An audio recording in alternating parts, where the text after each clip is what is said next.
I'm here at Mickelson National Golf Club today. We're at the Crater. I've done another video about the Crater. It's one of the biggest putting greens in Canada. I'll put in the description below a link to previous video. Robin's our golf course superintendent. We're going to be talking about greens today. Robin, thanks for being here. You're welcome. So I'm a golfer, you're a golfer, lots of people are members. They want to know a little bit more about green turf, especially as it comes out of the winter to the spring, because here's the deal, without great greens, we don't have anything on a golf course. Let's talk about all the preparation that's required to have these greens in the best condition we can early in the golf season like we are today. Well, I think, Barry, that the key is once you come out of winter is being patient. Yeah. You've got to wait for the plant to break dormancy. When you get better temperatures, you're a little more frost free, that's the time to push it, right, so to speak, right? A lot of times what you're going to get is if you're too aggressive too early, the plant will actually regress, and it's going to take twice as long to get into the summer condition. Right. So golfers like me, and you're an agronomist and a turf care professional, we're not very patient. Yeah. So let's talk about all the things that you do even now leading up to the winter so that we have the best chance of these greens coming out of the winter, because we have brutal winters here in Calgary. That's right. What do we do? What are some of the components of keeping these things as healthy as possible and giving them the best chance coming out into the spring? It really all starts in fall, September of the previous year. Right. You're limiting your water, limiting your fertilizer, just getting the plant to trigger dormancy, okay, right, and go into that so it's stress-free and healthy going into the winter. So actually limiting the water coming. See, I learn something new every single day, okay? I've been around this industry for 35 years. I started when I was really young, but I didn't know that we really start limiting the water. Talk to me a little bit about that. Why do we limit the water in the fall? What does that do from the health of the actual turf, so that next spring it makes an impact for us? Well, what it's going to do is back to the triggering dormancy, right? So It's going to promote rooting. Okay. Right. You want a resilient, healthy plant that's clean of disease going into winter, and it can withstand the stresses. Okay. Right. Hot, cold, freeze, thaw. In Calgary here, our winter worries are ice cover and desiccation. Okay. And we need our best chance at it going into winter healthy, so to speak, right? So I knew those two things at least, ice cover and desiccation. Those are common themes here in Calgary for sure. But one of the things that I'm not sure that a lot of golfers and people that understand a little bit about turf care is the rooting. Talk to me about the rooting. What does that mean? Well, it's root depth, right? Bent grass, can go up to 12, 18-inch roots. What we're standing on the Crater here, we have 12 inches of sand below our feet. That's a USGA root zone for the plant to grow on, right? It covers drainage, water holding capacity, and a few things there. But the rooting is everything. Okay. There's 12 inches of roots below our feet right now. So if we were to cut a cup or cut a core right where we're standing right now on the Crater, it would be at least 12 inches, and it can get up to 18 inches in root depth. And that's why in Alberta here, bent grasses are the preferred turf on greens. POA has about a 1-inch root system. Right. It's not winter hardy. It's not winter tolerant. So desiccation kills it. That's right. Ice can kill it. It's very easy, and just temperature swings. Right. They can kill it. And if you have a deep, healthy white root system type thing, so to speak, lots of root hairs, root mass. Okay, tell me. I'm going to stop here a second. The white root system. What does that mean? Because again, guys, this is something new for me. I learn this stuff every day. That's why I'm with the best, talking about some awesome things. White roots. I haven't heard that before.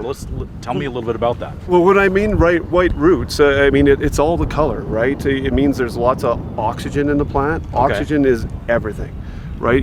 Plants themselves, they're a living, breathing entity, really, just like us, right? So you need that healthy root system. If you are dealing with a stress plant, overwatering, over fertilizing, you're going to get more of a gray, slimy root system.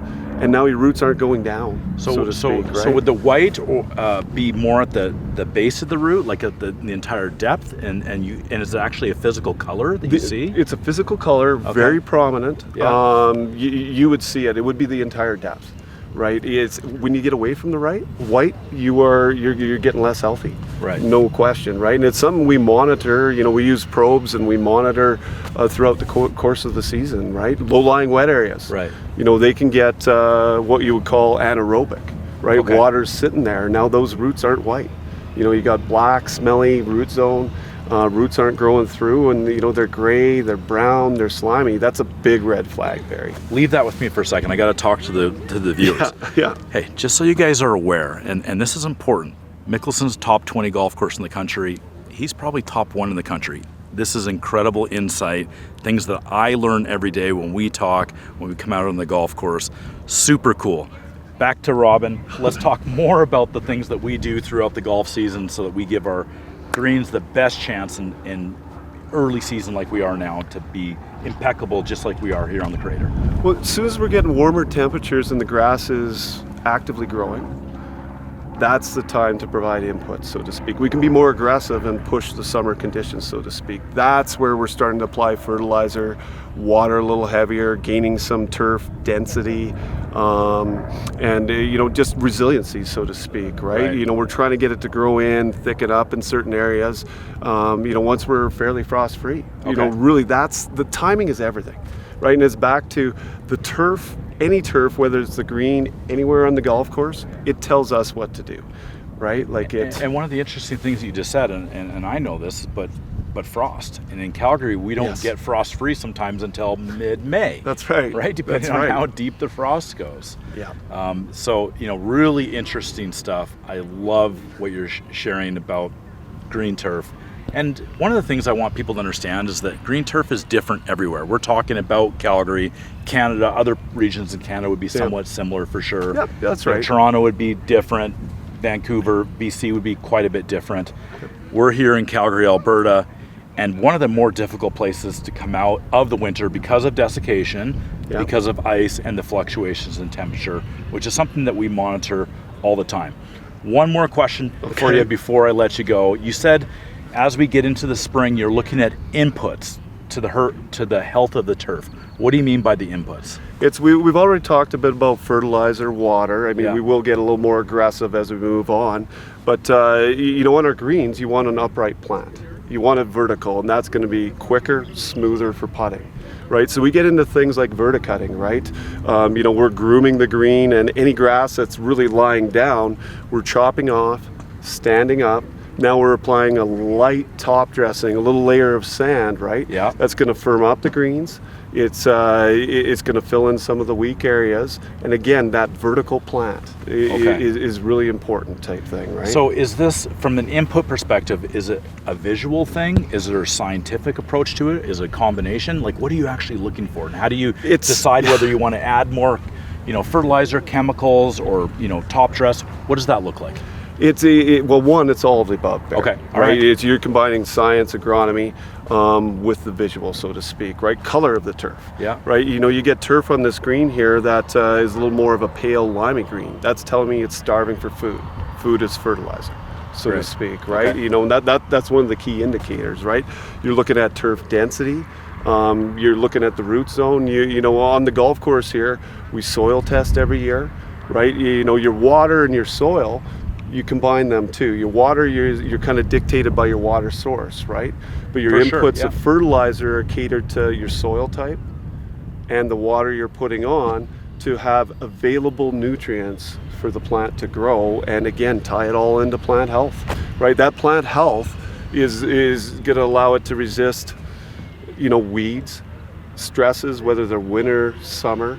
And you got to think, any green on the golf course, we have 35,000 plus people on a 7,000 square foot green. Yeah, absolutely. The wear and tear in a very confined area, it's very different than your lawn at home. Yeah. Right? So, we really have to monitor it closely. Robin, thanks for your time. This is insightful. Guys, this is great information. If you have other ideas of things that you want to know about agronomy, turf care, it's as much art as it is science, and it's a combination of those different things, let us know in the comments below. We want to shoot more content, more videos about questions that you have. Really appreciate you guys following along. If you're not subscribed to the channel, please do so. Hit that like button, that notification bell. We'll see you next time.